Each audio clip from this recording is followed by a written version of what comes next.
Hello Lemon Drops, it's Read with Mrs. T, and as promised I'm going to do a lot more videos over the next couple of weeks because it's the end of the school year and I just want to cram them in because I feel bad I didn't do anything for so long. So I'm reading again another favorite. It's got the F for favorites and it's called Miss Nelson is Missing and it's written by James Marshall. Good readers sometimes change the story a little bit as they're reading out loud, which is what I'm going to do because I know this story very well and I like to make it fun for my friends. So instead of saying Miss Nelson is missing, I'm going to read Mrs. Thompson is missing and see what we hear. So listen carefully because you may hear your name in this story. Miss Thompson is missing! And the illustrations are by Harry Allard, and James Marshall wrote the story. And he writes wonderful, funny stories. Like, he does not write Piggy and Elephant, but if you find an author that you really like Mo Willems, who wrote Piggy and Elephant stories, it's important that you remember their names so that you can find other stories written by them. So James Marshall always tickles my funny bones, so I thought I would mention that. So take a look at your picture. And there's Mrs. Thompson sitting at her desk. And look at the kids. Are they making good choices? Oh, no. The kids in room 71 were misbehaving again. Spitballs stuck to the ceiling. Paper airplanes whizzed through the air. They were the worst behaved class in the whole school. Ugh. Now settle down, said Mrs. Thompson in a sweet voice. But the class would not settle down. They whispered and giggled. They squirmed and made faces. Can you make some faces? I always do the same. I always do that. You can make a face. Oh, poor Mrs. Thompson. They were even rude during story time, which is everyone's favorite time. And they refused to do their lessons. Something will have to be done, said Mrs. Thompson. This can't go. And here they are. Oh my gosh, look at this one. The next morning, Mrs. Thompson did not come to school. Wow, said Layla. Now we can really act up. They began to make more spitballs and paper airplanes. Let's just be terrible, Joshua said. Not so fast, hissed an unpleasant voice. A woman in an ugly black dress stood before them. I am your new teacher, Miss Viola Swamp. And she rapped the desk with her ruler. Where's Mrs. Thompson? Asked Roxana. Never mind that, snapped Miss Swamp. Open those arithmetic books. The kids did as they were told. They could see that Miss Swamp was a real witch. She meant business. Right away, she put them to work. And she loaded them down with so much homework. You can't even see their faces. They're carrying so many books. We'll have no story hour today, said Miss Swamp. Get out those arithmetic books, said Miss Swamp. And if you misbehave, you'll be sorry, said Miss Swamp. The kids in room 71 had never worked so hard. Days went by and there was no sign of Mrs. Thompson. The kids missed Mrs. Thompson. Maybe we should try to find her, said Kyrie. Some of them went to the police. Detective McSmog was assigned to the case. They told them the whole story. He scratched his chin. He said.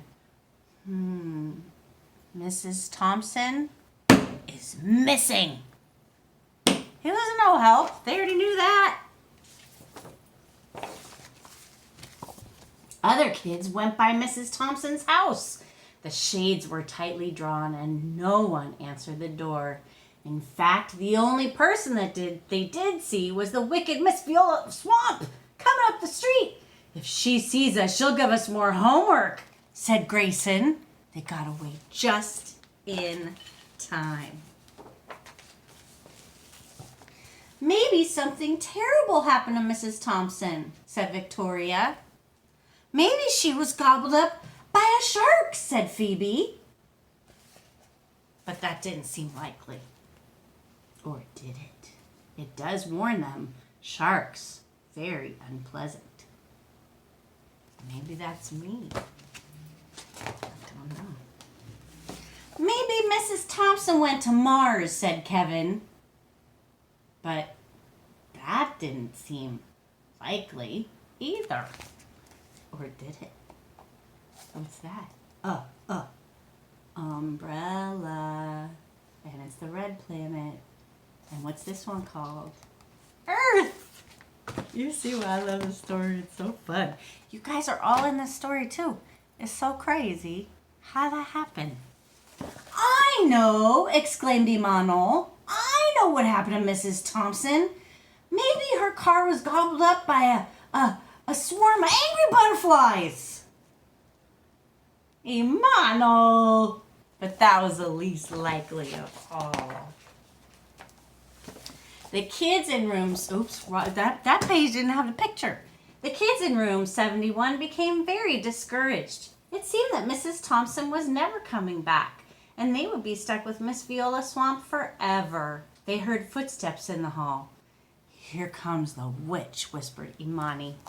Hello, children, someone said in a sweet voice. And there they are. They look happy or sad. And on the chalk, this is called a chalkboard. This is what Mrs. Thompson had when she was a little girl. It's just got a bunch of facts that nobody wants to learn, and they have to learn them, and they don't know where it is. Nothing like that. It was Mrs. Thompson! Oh, everybody was so happy. Did you miss me? She asked the class. We certainly did, said Mason. Where were you? That's my little secret, said Mrs. Thompson. How about a story time? She asked the class. Mrs. Thompson noticed that no one acted rude or silly during the story. What brought about this lovely change? We'll never tell, said Nee. Look at, they're being so good. Oh my goodness. So polite, sitting crisscross. Back at home, Mrs. Thompson took off her coat and hung it in the closet. Oh, right next to an ugly black dress. What? When it was time for bed, she sang a little song. I'll never tell, she said with a smile. Can anybody read this? What does that box say? I'm not going to tell you. I'm not going to let you sound it out.